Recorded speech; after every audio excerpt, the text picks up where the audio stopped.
Well, a very good morning, and thank you very much for joining us on GBS Morning Extra.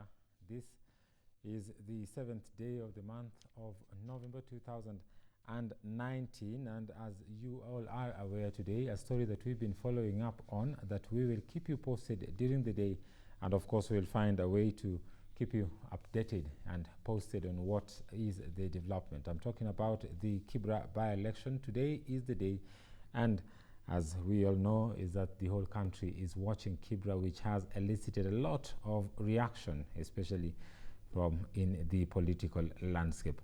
But that aside, today we start with some business stories where President Uhuru Kenyatta took a light moment to caution bankers who are not willing to lend to entrepreneurs.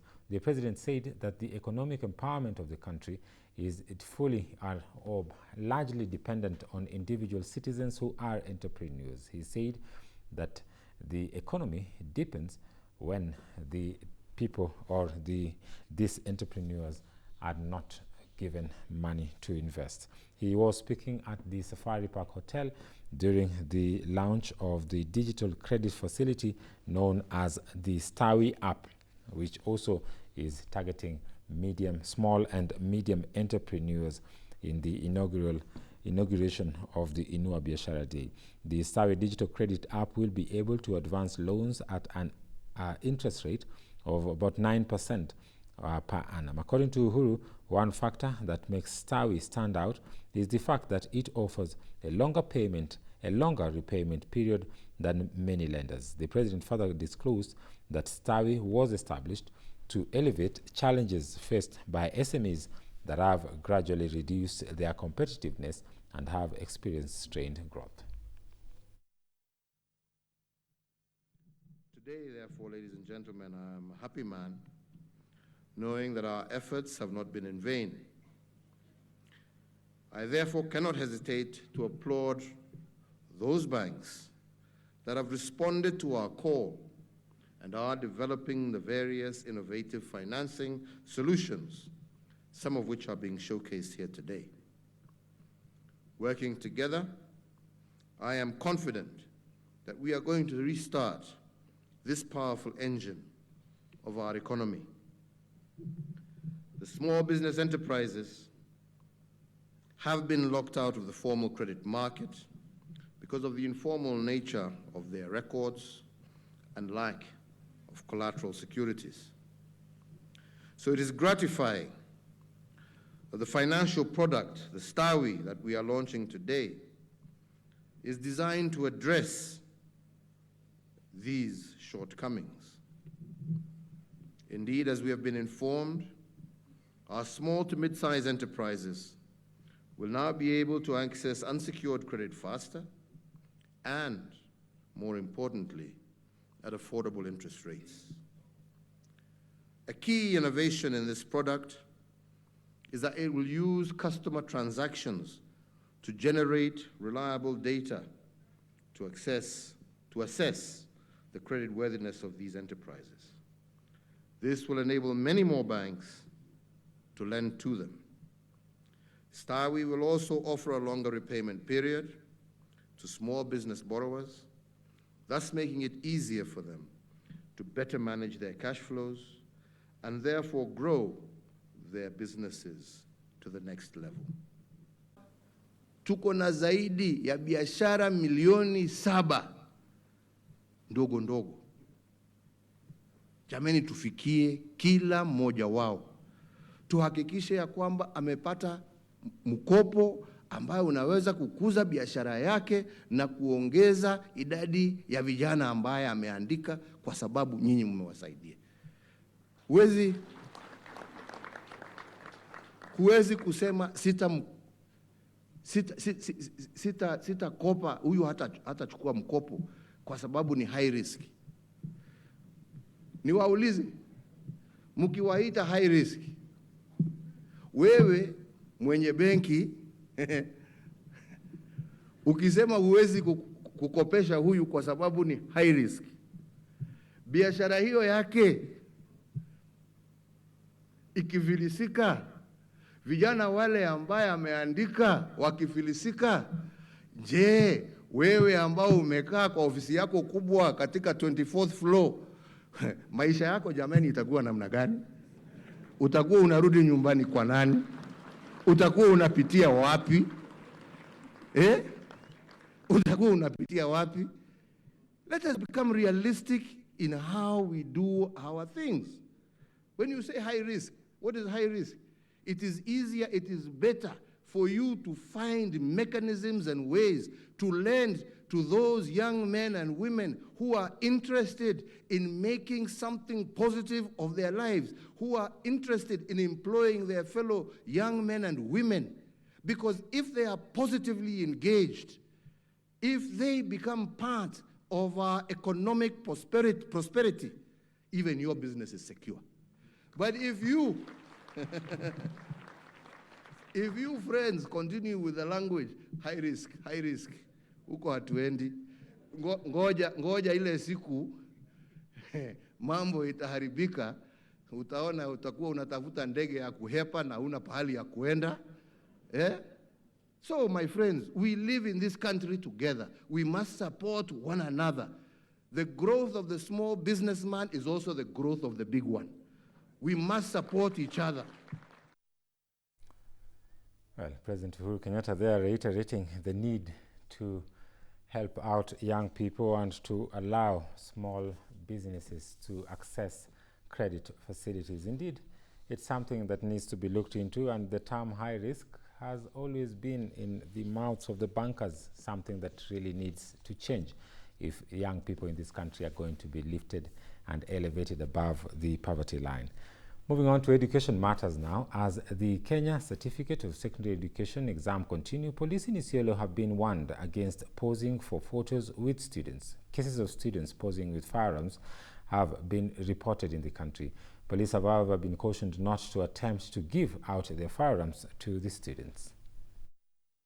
After the students do the exam, some of them excited in testing the weapons that you have. It is prohibited for an untrained person and for students to handle firearms. Usionyeshe yeye ati hii ni bunduki. Don't go posing with them for photos. We are already seeing some in mitandao. There are already some in mitandao. Sijui kama zilichukuliwa sio za Isiolo. I don't want to say they come from Isiolo. You are very clean. Please, kama zilichukuliwa 1910, they are being recycled, let it be so. But you can be sure if it is 2019, those officers will obviously be identified, and because you are professional trained soldiers, some discipline will be taken against them. It may include loss of job with no benefits. So don't teach the students, don't pose with them atinampea bunduki ashike hivi. Ingine nimeona amepiga ameshika trigger. Na akikamua hiyo kitu iko na asiwa. Ikifiatuka imefiatuka, and there is no accident. These things, there are so many processes before someone fires. Please don't dare that. Well, moving on to the coastal region now, John Elungata, the regional commissioner of the coast region, has said that the quest against illegal drugs in the county will continue. He said that he had to burn down the drugs since police stations have proved to be unhonest, since some of the drugs found their way out of police stations back to the society. Here is let's listen into this. The fight against drugs and other illicit substances, and I'm glad that the police are now on top of the game, and they're working very hard to ensure that these drugs no longer have a market here in Mombasa. You know that in the past 1 month or so, we did 25,000 rolls in Kisauni. We also did another 12,000 rolls in the same Kisauni. So you can see that there's progress. We are now moving towards Likoni and down towards Kwale. So we are glad that something is happening. Kwa hii hatukuweza kupata yeyote ambaye alikuwa na hatukuweza kumshika yule aliyekuwa na usika kwa sababu alitoroka, na tungepoteza wakati kukimbizana naye kwa sababu mihadharati tulikuwa tumepata. Hatutaki kulaumu mahakama, lakini tunachojua ni kwamba unapofika ile process ndefu ambayo watu wengi wamekuwa wakisema tunapobaki na haya madawa katika police stations zinapotea. Tunahakikisha kwamba tukizipata tunaziharibu, ndio mtu asiwe na sababu ya kusema haya madawa yalishikwa ikiwa mengi na yamepotelea mahali fulani.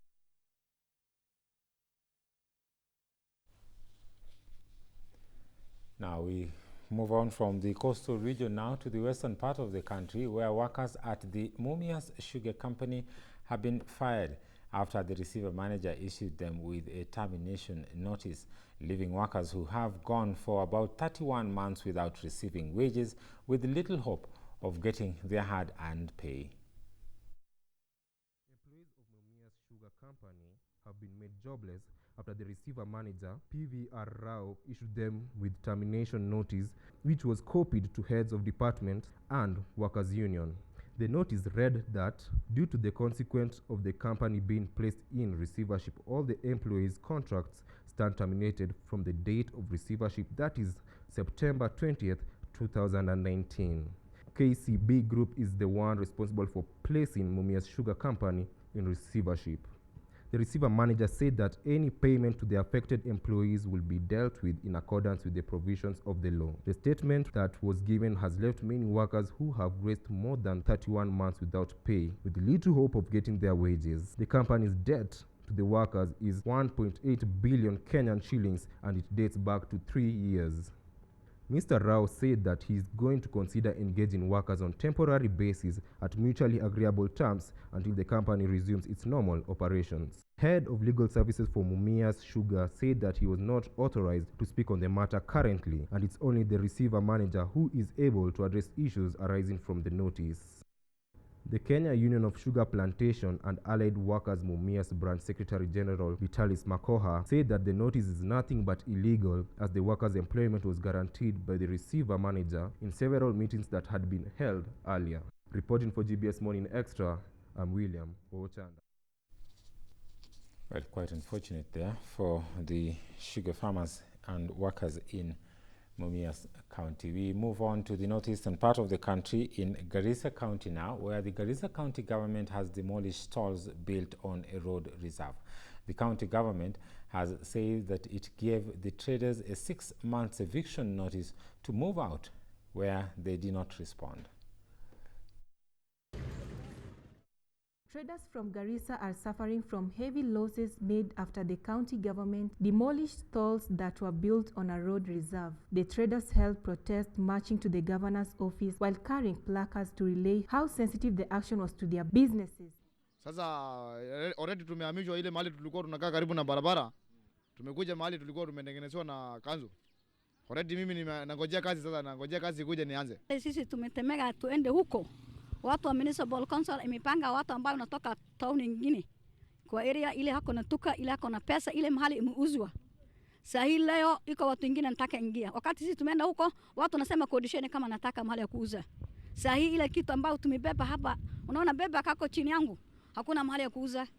A good number of them, being women, claimed that the government had destroyed what was their only source of livelihood, and now they have no way of feeding their children. The county government had formed a municipal board recently to take charge of cleaning the town and demolishing roadside stalls.